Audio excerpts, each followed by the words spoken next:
Hi Sharon, thank you for your video this week.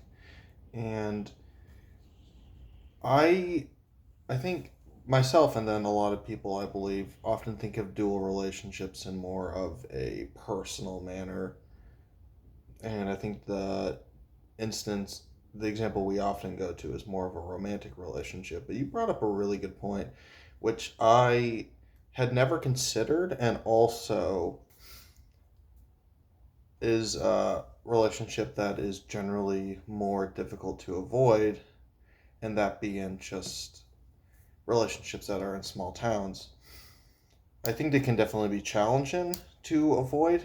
When I was in undergrad, my professor, when she was first starting out as a counselor, she said that she lived in a very small town in Alaska, which basically meant that everyone knew everybody.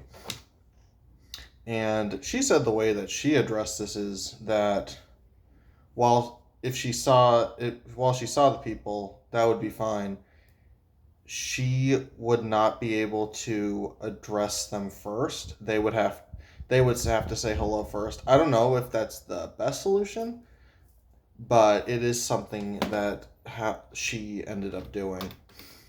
I think generally it can be extremely challenging, especially if you live in a small town. Now, I personally do not, so it's not going to be a factor for me right now, but I could see it being an issue, and I'm not sure the most practical way of addressing it. I think that my solution to most things is just being honest and upfront about it.